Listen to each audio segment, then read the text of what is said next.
A manhunt is underway in the West Bank after suspected Palestinian terrorists shot 3 Israelis. 1 Israeli was killed, 1 seriously wounded and another critically. The attack happened near the Ariel junction in the northern West Bank. The Israeli army has deployed additional forces to the area, closing off nearby Palestinian villages. Israeli Prime Minister Benjamin Netanyahu told the weekly cabinet the terrorists would be dealt with the full severity of the law. We are pursuing the terrorists at 2 points in the Ariel area. I offer my support to the soldiers of the IDF, the ISA, and the security forces who are pursuing the terrorists. I am certain that they will apprehend them, and we will deal with them to the fullest extent of the law, as we have done in all previous cases. Our correspondent Jordana Miller is outside the Palestinian village of Burkeen, where a manhunt is taking place. Jordana, talk us through, please, step by step, how this attack unfolded this morning. Well, Elon, this was one of the most brazen attacks we have seen in the West Bank in a very long time. According to the Israeli army and eyewitnesses, it appears that it began with a stabbing attack on a soldier at the Ariel junction. The attacker was then able to steal the weapon of the soldier, and then he opened fire on civilians in one round, and in that case, nobody was injured. Then he turned the gun on vehicles, Israeli vehicles, and he fired on 3 different vehicles. In one, he injured the second person, who is now in serious condition. And in the third case, the driver fled the car but left it running, and the attacker essentially stole the car.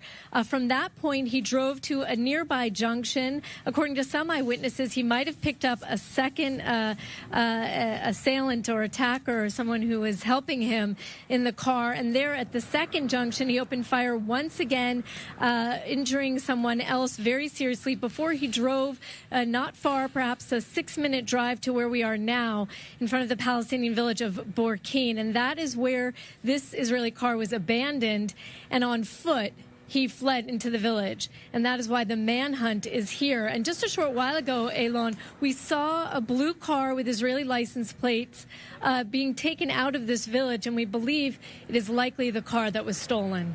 Thank you, Jordana. And the state of the manhunt, what is happening now in the northern West Bank, please? Well, in this, most of the manhunt, Elon, is centered here in and around this village of Burkeen. We haven't heard any clashes, the sound of gunfire or anything in the last couple of hours, but the majority of this village is really out of sight over the ridge behind me, and that is a manhunt that involves special forces, the everyday Israeli soldiers, as well as the army and the Shin Bet, Israel's equivalent of the FBI, and essentially they are going to be going house by house to try to find this assailant or assailants. And this is a kind of rocky terrain. There are hiding places.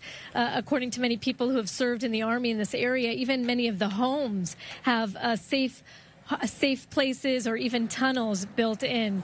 So it will be a challenge, but Israel has a good record of actually tracking down and finding these assailants, even if not in the same day, in the weeks that follow these attacks. Okay, thank you, Jordana. Seeing that car being taken out of the village, I'm sure you'll have more updates for us as that manhunt progresses. Well, meanwhile, the 2 victims who were injured have been identified as a 47-year-old father of 12, Rabbi Achiad Ettinger from the settlement of Eli, who sustained head injuries, as well as a 19-year-old man who sustained abdominal and spinal injuries. The 3rd victim was declared dead at the scene at the Ariel junction, and he has not yet been publicly identified. Well, meanwhile, the Hamas terrorist group praised the attack as heroic.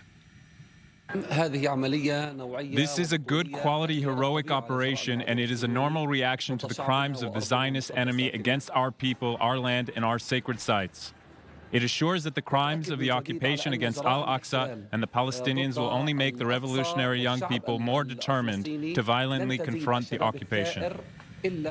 Here in the studio, our senior Middle East correspondent Mohammad Al-Kassim, but first, senior defense correspondent Jonathan Regev. Jonathan, we've seen many stabbing attacks and car-ramming attacks across the West Bank. This doesn't quite seem to fit that prototype. This is something, as Jordana said, more brazen. something a bit different. Again, we do not know what the plan of the perpetrator was exactly, but it seemed as if he was heading for a stabbing attack.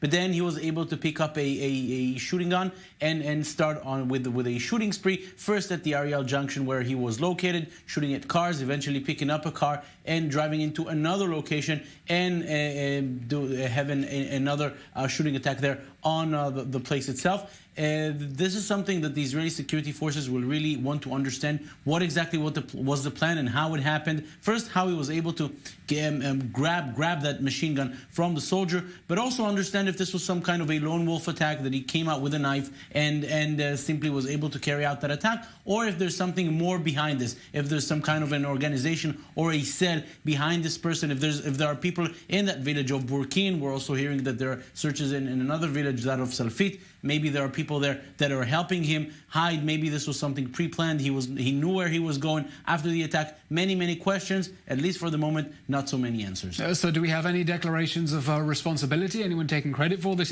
It's too early to tell whether we're talking about a lone wolf who managed to get away or something more organized. No, we haven't seen claims of responsibility. We have seen praises, as we saw from Hamas, from Islamic Jihad in Gaza, as far as claiming responsibility. That, I believe, has not happened. Okay. Mohammad, what sort of reactions have we been hearing from within the Palestinian sphere? Just like what Jonathan just mentioned, praises from the Islamic Jihad movement in Gaza, as well as Hamas and other Palestinian factions from the West Bank as well as Gaza.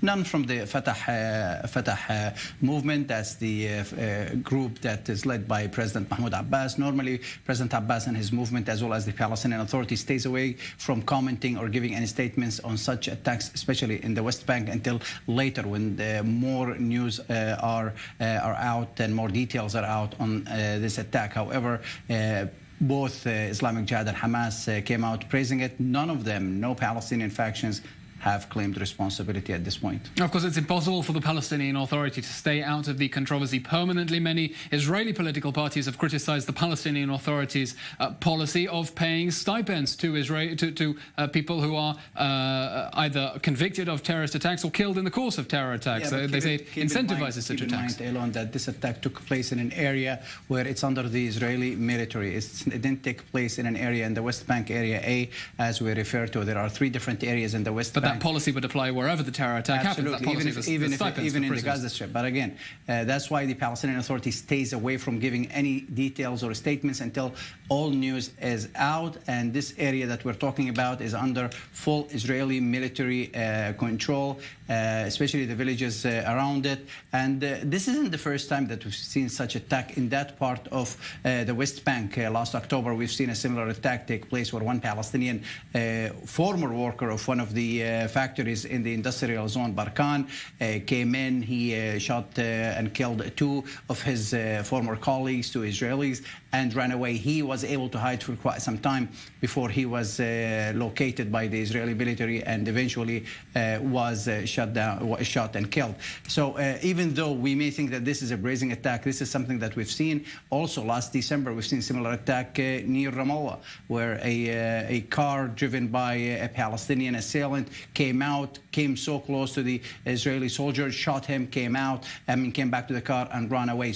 Or drove away. Again, the perpetrator was eventually located and the shootout took place and he was killed. Okay, well, let's have a look. Of course, it's impossible to ignore the politics. Less than a month till elections. The opposition Blue and White Party slammed Culture Minister MIRI Regev for exploiting the terror attack after she claimed that they were weak and would bring more terror attacks. I saw on Friday the argument between myself and Ahmed Tibi, who is not prepared to say and denounce the murder of a child in her bed. This is exactly what it means, which encourages martyrs not wanting to condemn, not being prepared to condemn the murder of innocents. And this man, who is Gantz and Lapid, want to sit with. With this man, Gantz and Lapid want to set up a blocking majority. This is the weak left, and this is the left that will bring us more terror attacks like this.